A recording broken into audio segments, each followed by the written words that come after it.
Laura Davis drove down the dark, empty road as the clock ticked past midnight. She was tired but alert, her mind still buzzing from the long day at the diplomatic summit.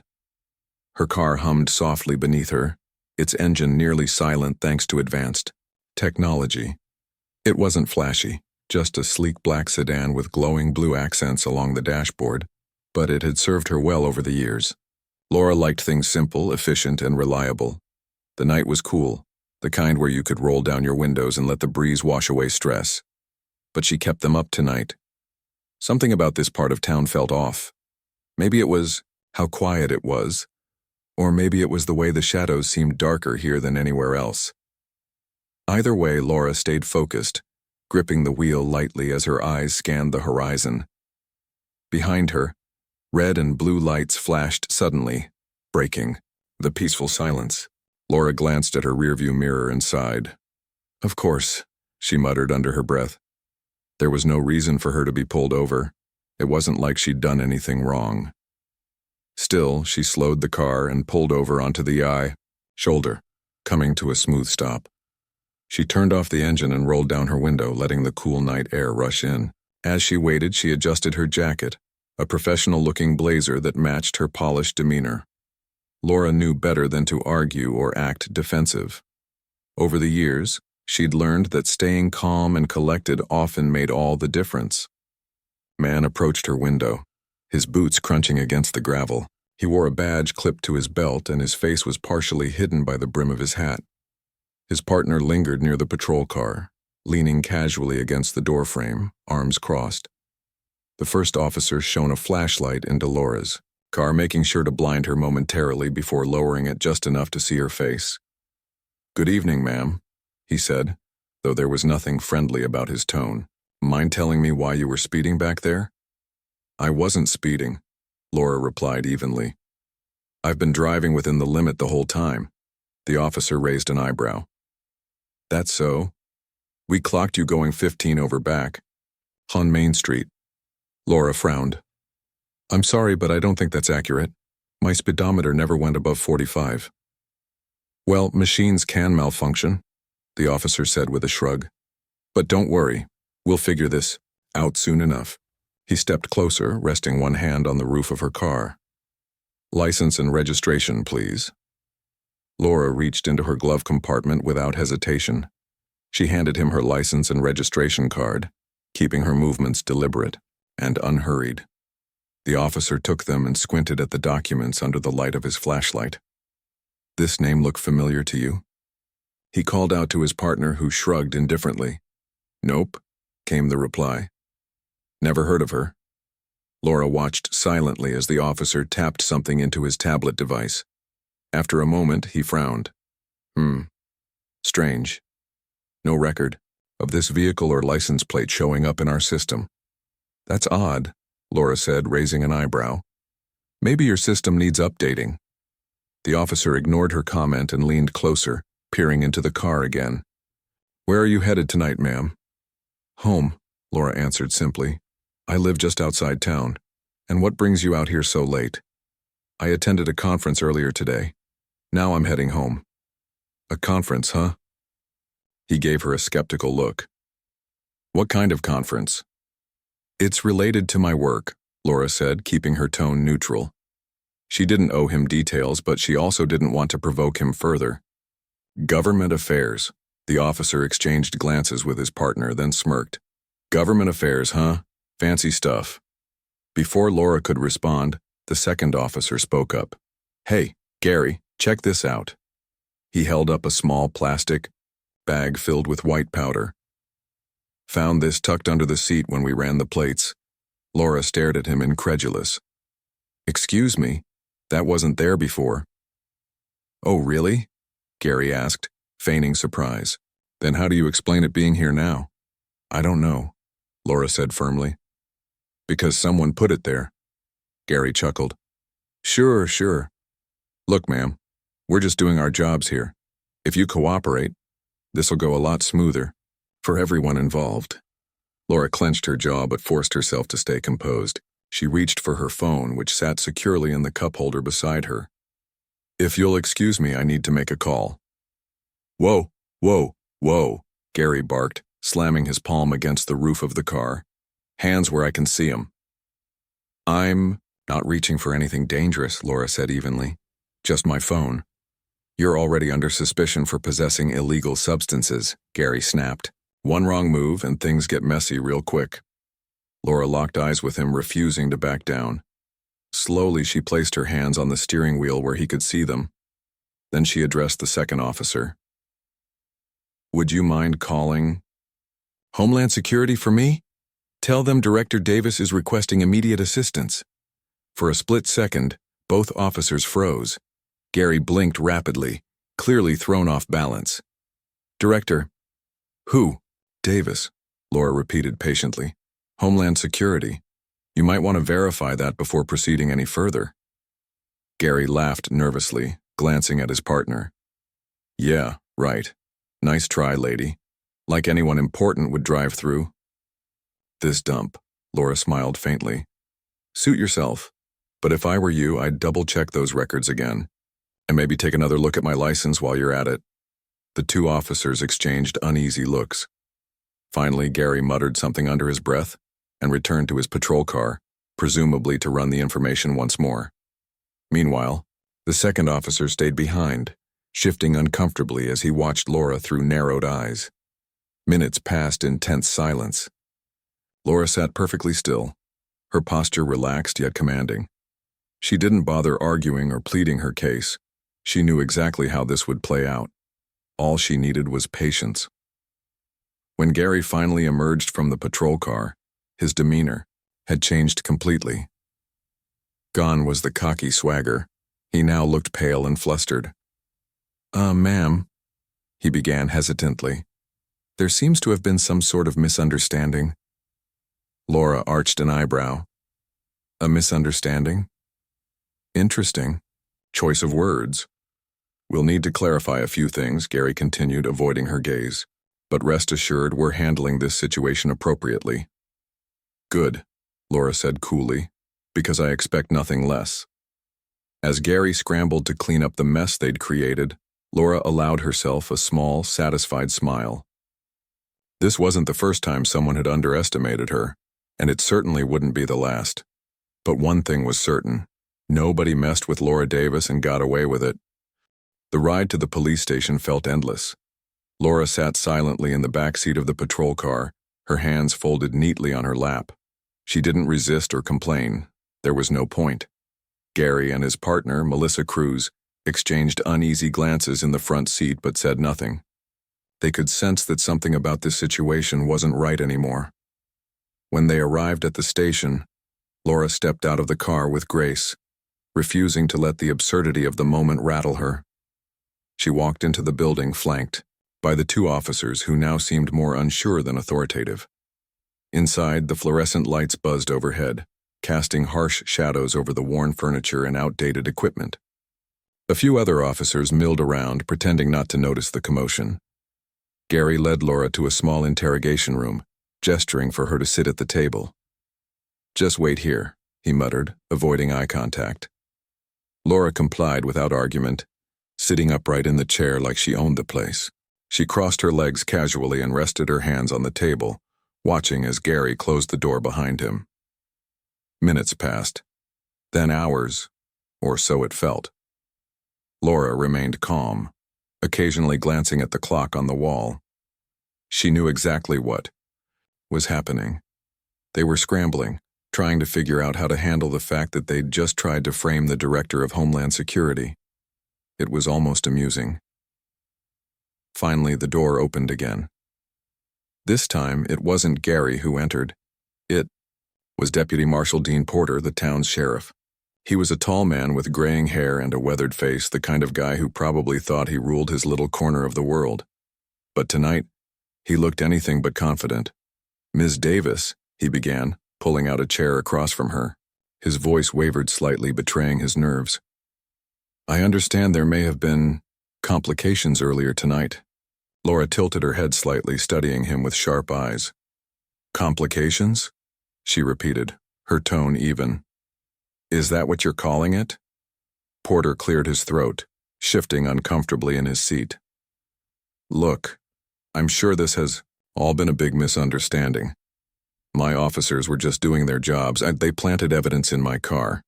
Laura interrupted, cutting him off mid-sentence. Her voice was calm but firm, leaving no room for argument. And then they lied about it. That doesn't sound like doing their jobs to me. Porter winced visibly. Now, hold on. Let's not jump to conclusions. I don't need to jump anywhere, Laura said, leaning forward slightly. Everything they did is recorded, not just on my phone, but on your own body cams. Did you really think I wouldn't document every second of this? The sheriff's face turned pale. He glanced toward the one-way mirror on the wall as if hoping someone would burst in and save him from this conversation. No one came. Before he could respond, the door swung open again. Two figures entered the room, both clad in sleek exosuits that hummed softly with energy. Their suits were a mix of matte black and metallic accents, designed to intimidate while remaining functional. One of them carried a tablet, which displayed live updates from Homeland Security Command. Director Davis, said the taller of the two agents, nodding respectfully. We've secured the perimeter and reviewed the incident report. Director, Ellis sends his regards. Laura nodded, unsurprised by their arrival. Thank you, Agent Ramirez. Please ensure that all relevant data is copied and sent directly to my office. Yes, ma'am, Ramirez replied, before turning to glare at Sheriff Porter. Sir, you'll need to step outside. We'll be taking over from here. Porter stood up quickly, his chair scraping against the floor. Wait. You can't just... This is my station. And you've already caused enough damage, Laura said coolly. Agent Ramirez, proceed with the investigation. Sheriff, I suggest you cooperate fully, or you'll find yourself answering to federal authorities instead. Porter hesitated, clearly torn between defiance and self-preservation. Ultimately, he chose the latter, muttering under his breath as he shuffled out of the room. Once he was gone, Laura turned her attention back to the matter at hand. Agent Ramirez, I want a full audit of this department, she instructed. Every file, every record, every piece of equipment. If there's corruption here, we'll root it out. Understood, Director, Ramirez said. We'll also review the body cam footage and any surveillance videos from tonight. Preliminary scans indicate multiple violations of protocol during the traffic stop. Laura nodded approvingly. Good. And make sure Officer Cruz knows she has our support. From what I've seen, she tried to intervene when her partner crossed the line. Yes, ma'am. We'll reach out to her immediately. As Agent Ramirez left the room to carry out her orders, Laura leaned back in her chair, allowing herself a brief moment of reflection. This wasn't the first time she'd dealt with incompetence or outright malice from those in positions of power. But each case reminded her why she'd dedicated her life to public service. Someone had to stand up for what was right, especially when others refused to do so. Her thoughts were interrupted by a knock on the door. It was Melissa Cruz, the officer who had been present during the traffic stop. She looked nervous, clutching a folder tightly to her chest as she hovered in the doorway. Come in, Officer Cruz, Laura said, gesturing for her to sit. You wanted to speak with me. Melissa nodded, closing the door behind her before taking a seat. Yes, ma'am. Thank you for seeing me. What can I help you with? Laura asked, her tone softening slightly. I know I should have done more tonight, Melissa began, her voice trembling. Officer Bennett, he's done stuff like this before. He profiles people, plants evidence, lies in reports. I've tried to report him, but every time I do, he threatens me. Says I'll lose my job if I keep talking. Laura listened intently, her expression unreadable. Why are you telling me this now? Because I saw the way you handled things tonight, Melissa admitted.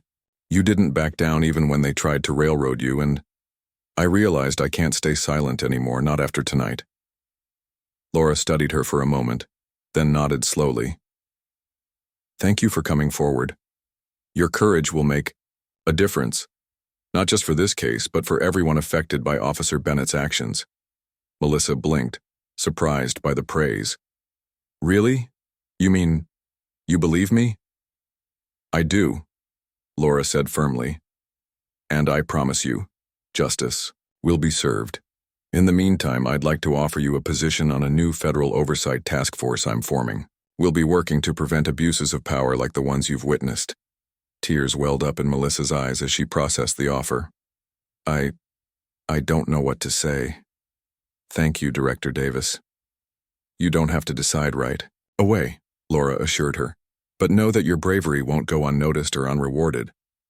After Melissa left the room, Laura allowed herself a small smile. For every corrupt officer like Bennett, there were good people like Melissa Cruz, people willing to risk everything to do the right thing. All they needed was someone to stand beside them. By morning, news of the incident had spread far beyond the small town. Social media lit up with outrage as videos of the traffic stop went viral. Viewers praised Laura for her composure and condemned the officers for their misconduct. Within hours, protests erupted outside the police station, demanding accountability and reform. Laura watched the coverage from her office, sipping coffee as she scrolled through updates. She didn't seek recognition or fame, but she understood the power of visibility. If her story inspired others to demand change, then it was worth every second of inconvenience. As the sun rose over the horizon, Laura made a decision. She picked up her phone and dialed a number. "This is Director Davis," she said when the call connected. "I'd like to schedule a press conference for later today. It's time we had a serious conversation about accountability and about building systems that protect everyone equally." With that, she ended the call and returned to work. There was still much to be done, but Laura Davis wasn't the type to shy away from a challenge. Not now, not ever. The press conference was scheduled for noon, but reporters began arriving hours early. By the time Laura Davis stepped onto the stage, the room was packed to capacity. Every seat was taken, and even the aisles were crowded with journalists jostling for position. The hum of conversation filled the air as cameras clicked and flashed, capturing every movement in the room. Laura walked to the podium with steady steps, her posture commanding respect. She wore her usual polished blazer, paired with simple yet elegant accessories. Her presence alone seemed to quiet the room, though whispers still rippled through the crowd. Behind her, a large screen displayed the Homeland Security logo alongside key points she planned to address. "Good afternoon," Laura began, her voice calm but strong enough to carry across the room. "Thank you all for coming today. I know many of you have questions about the events that unfolded last night in a small town outside the city. Before we proceed, I want to make one thing clear. This isn't just about me. This is about accountability, justice, and ensuring that no one, regardless of their position, is above the law." The room erupted into murmurs. Reporters leaned forward, eager to hear more. Laura paused briefly, letting the weight of her words settle before continuing. "As some of you may already know, I was pulled over under false pretenses late last night. 2 officers attempted to plant evidence in my vehicle and then accused me of possessing illegal substances. Fortunately, I recorded the entire interaction. What they didn't realize is that I am not just any citizen. I am the Director of Homeland Security." A wave of gasps swept through the audience. Some reporters scribbled furiously in their notebooks, while others whispered excitedly to their colleagues. Laura allowed the moment to breathe before moving on. "This wasn't an isolated incident," she continued. "Officer Gary Bennett, who led the stop, has a documented history of racial profiling and falsifying reports. His partner, Officer Melissa Cruz, tried to intervene, but was threatened with retaliation if she spoke up. Thanks to her bravery and the courage of countless others like her, we now have the evidence needed to hold these individuals accountable." Laura gestured toward the screen behind her, where footage of the traffic stop played in slow motion. It showed Bennett planting the bag of white powder under Laura's seat, his movements deliberate and calculated. The room fell silent as the implications sank in. "I've ordered a full investigation into this department," Laura explained. "Every file, every record, every piece of equipment will be reviewed. If corruption exists, it will be rooted out. And let me be clear, this isn't personal. It's about creating systems that protect everyone equally, no exceptions." She paused again, scanning the room. Her gaze lingered on a young reporter sitting near the front, clutching a notebook nervously. Something about the woman reminded Laura of herself when she was starting out, eager, idealistic, and hungry for change. In addition to the investigation, Laura said, I'm forming a new federal oversight task force. This team will focus on transparency, civilian oversight, and leveraging technology to detect bias in policing. Officer Melissa Cruz has agreed to join us, and I couldn't be prouder to welcome her aboard. The announcement drew applause from several corners of the room.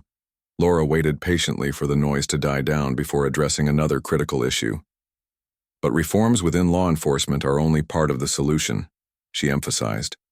We also need to empower communities to hold authorities accountable. To that end, I'm authorizing the deployment of autonomous drones equipped with AI monitoring systems. These drones won't replace human officers. They'll assist them by providing real-time data and identifying potential misconduct. Some reporters raised skeptical eyebrows, whispering to each other about privacy concerns. Laura anticipated this reaction and addressed it head-on. These drones will operate under strict guidelines designed to protect individual rights, she clarified. Their purpose is to ensure fairness, not invade privacy. Think of them as impartial observers, there to document facts without prejudice. The room buzzed with discussion. Hands shot up throughout the audience, signaling a flood of questions. Laura nodded toward a reporter in the second row. Director Davis, the man began. How do you respond to critics who say your actions are politically motivated? Laura smiled faintly, unfazed by the question. My response is simple. Look at the facts. This isn't about politics, it's about integrity. If someone abuses their power regardless of their role, they must face consequences. That's what accountability means. Another reporter chimed in. What message do you hope to send with this case? That no one is untouchable, Laura replied without hesitation. Not me, not the officers involved, and certainly not those who misuse their authority. Justice doesn't pick sides. It seeks truth. And that's exactly what we're doing here. As the Q&A session continued, Laura fielded questions with poise and precision. She addressed concerns about systemic racism, shared stories of past cases where similar injustices had occurred, and reiterated her commitment to meaningful reform. Each answer reinforced her reputation as a leader who didn't just talk about change, but delivered it. When the press conference ended, the room erupted into applause. Journalists rushed to file their stories, knowing they'd witnessed something historic. Social media lit up within minutes with hashtags like Justice for All and Cycler's Accountability, matters trending nationwide. Later that evening, Laura returned to her office, exhausted but satisfied. She poured herself a cup of tea and settled into her chair, reviewing the day's coverage. Clips of her speech played on repeat, accompanied by commentary from experts and activists alike. Many praised her for taking a stand, while others criticized her methods. But one thing was undeniable. The conversation had begun. Her phone buzzed with notifications, including a message from Melissa Cruz. Thank you for believing in me, it read. I'm ready to help however I can. Laura smiled softly, typing a quick reply. Welcome to the team, Melissa. Together, we'll make a difference. As she set her phone aside, Laura glanced out the window at the city skyline. Lights twinkled in the distance, a reminder of the countless lives depending on leaders willing to fight for what was right. She knew the road ahead wouldn't be easy, but she also knew she wasn't alone. With people like Melissa by her side, anything was possible, and so Laura Davis prepared for the next chapter. The battle for justice was far from over, but thanks to her determination, the tide was beginning to turn. Months had passed since the traffic stop incident, and Laura Davis had become a household name. Her press conference sparked nationwide conversations about accountability, justice, and reform. People admired her calm demeanor, sharp intellect, and unwavering commitment to doing what was right. But Laura didn't have time to rest on her laurels. There was still much work to be done. One evening, as she sat in her office reviewing reports, her assistant knocked softly on the door. Director Davis, he said, stepping inside. You're needed in the command center. It's urgent. Laura raised an eyebrow. What's going on? It's Mars Colony Delta, he replied. The governor there is refusing to comply with Earth's jurisdiction. He's declared independence and is threatening military action if we intervene. Laura sighed deeply, setting down the report she'd been reading. Let's go. When she arrived at the command center, the room buzzed with activity. Analysts typed furiously on keyboards while holographic displays floated above their desks, showing maps, satellite images, and live feeds from Mars. A large screen displayed the face of Governor Marcus Hale, the man behind the rebellion. His smug expression filled the room, making it clear he thought he was untouchable. Director Davis, said Agent Ramirez, who stood near the main console. We've been monitoring the situation closely. Governor Hale claims Earth's laws no longer apply to his colony. He's using propaganda to rally support among the settlers. Laura nodded, studying the information on the screens. And how many people are under his control? Roughly 20,000, Ramirez answered. Most of them are civilians, farmers, engineers, families. They're not soldiers, but they've been armed and trained by Hale's private militia. Laura frowned. This isn't just a political issue. It's a humanitarian crisis waiting to happen. If we don't handle this carefully, innocent lives will be lost. She turned to address the team. Our priority is diplomacy. We need to find a way to resolve this without violence. Prepare a message for Governor Hale. Tell him I'm coming to negotiate directly. The room fell silent. One analyst spoke, up hesitantly. Ma'am, are you sure that's wise? He's unpredictable and tensions are high. I'm aware of the risks, Laura said firmly. But someone needs to remind him that leadership isn't about power. It's about responsibility. Besides, sometimes people only listen when you show up in person. Within hours, Laura boarded a shuttle bound for Mars. The journey took several days, during which she reviewed every detail of the case. She studied Governor Hale's background, his motivations, and his weaknesses. By the time she arrived, she knew exactly how to approach him. Mars Colony Delta was unlike anything Laura had seen before. The landscape was barren and desolate, dotted with domed structures that housed the settlers. Inside the colony, life seemed almost normal. Shops, schools, and parks gave the illusion of stability. But beneath the surface, fear and uncertainty simmered. Governor Hale greeted Laura personally, flanked by heavily armed guards. He was a tall man with piercing eyes and a commanding presence, though his arrogance was evident in every step he took. Director Davis, he said, extending his hand. To what do I owe the pleasure? Laura shook his hand firmly, meeting, his gaze without flinching. Governor Hale, thank you for agreeing to meet with me. I understand you have concerns about Earth's governance, and I'm here to hear them. Hale smirked. Concerns? No, Director. This isn't about concerns, it's about freedom. My people deserve the right to govern themselves without interference from bureaucrats millions of miles away. I respect your desire for autonomy, Laura replied calmly. But declaring independence disrupts trade routes, endangers civilians, and violates international law. Is that really worth the cost? Hale leaned back in his chair, clearly enjoying the debate. Earth abandoned us long ago. You send resources when it suits you and ignore us the rest of the time. Why should we remain loyal to a system that treats us like second-class citizens? Laura nodded thoughtfully. That's a valid point, and one I intend to address. But cutting ties completely won't solve the problem. Instead, let's work together to create a framework that gives your colony more autonomy while maintaining cooperation with Earth. For the first time, Hale hesitated. What kind of framework? One where you retain control over local matters, education, healthcare, infrastructure, but agree to follow Earth's guidelines on security and resource allocation. In exchange, we'll increase funding for your colony and provide additional support for sustainable development. Hale narrowed his eyes, considering the offer. And if I refuse? Laura's tone hardened slightly. Then you leave me no choice but to enforce compliance. But I assure you, Governor, no one wins in a conflict like this. Not you, not your people, and certainly not Earth. Violence should always be a last resort. The room grew tense as Hale weighed his options. Finally, after what felt like an eternity, he sighed. Fine.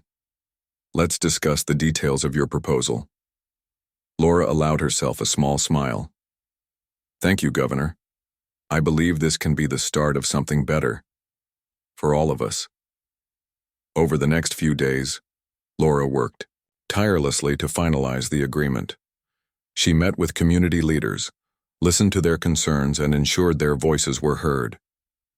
By the time she left Mars Colony Delta, the settlers were cautiously optimistic about the future. Back on Earth, news of the peaceful resolution spread quickly. Critics praised Laura for her diplomatic skills, while supporters hailed her as a hero. Once again, she proved that strength wasn't about force, it was about understanding, patience, and determination. As she returned to her office, Laura reflected on everything that had happened. From the small-town traffic stop to the interplanetary crisis, each challenge reminded her why she chose this path. Leadership wasn't easy, but it was worth it, if it meant creating a better world for everyone. Her phone buzzed with a message from Melissa Cruz. Just saw the news. You did it again, Director. Inspiring as always. Laura smiled, typing a quick reply. Couldn't have done it without people like you, Melissa. Keep fighting the good fight. With that, she set her phone aside and turned back to her desk. There would always be new challenges, new injustices to confront. But as long as there were people willing to stand up for what was right, hope would never fade. And so, Laura Davis prepared for whatever came next. The universe was vast and full of possibilities, but she was ready. Months after resolving the Mars Colony Delta crisis, Laura Davis returned to her daily routine on Earth. Her days were filled with meetings, policy reviews, and planning sessions, but she never lost sight of the bigger picture. Every decision she made was guided by one simple belief: that humans, despite their flaws, could achieve greatness when they worked together.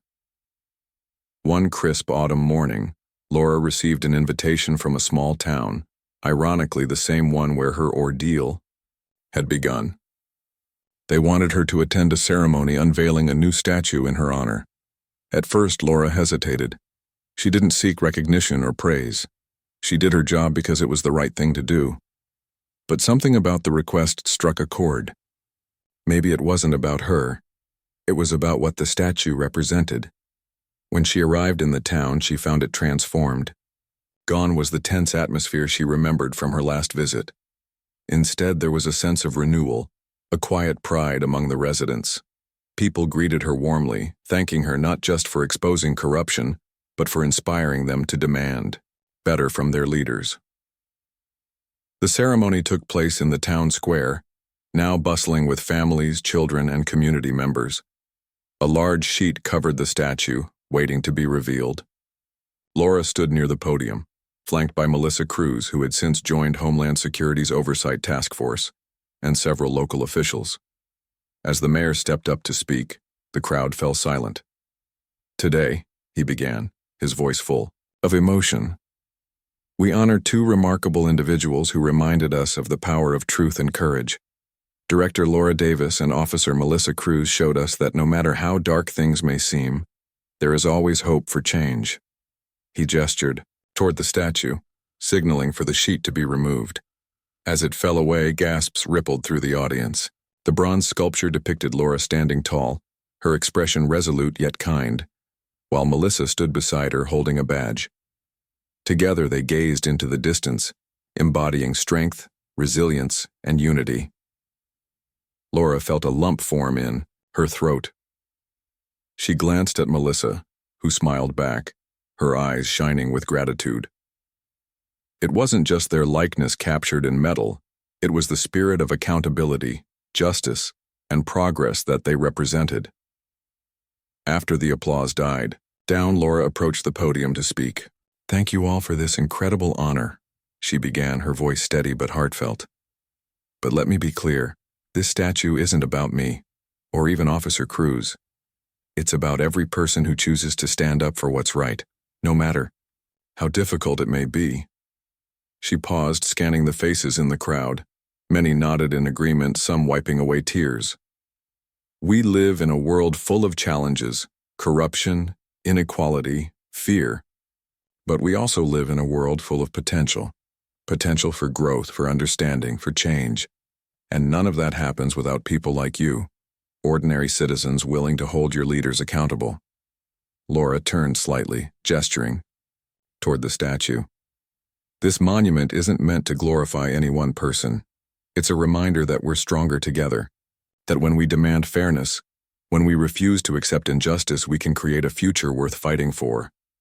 Her words resonated deeply, earning a standing ovation from the crowd.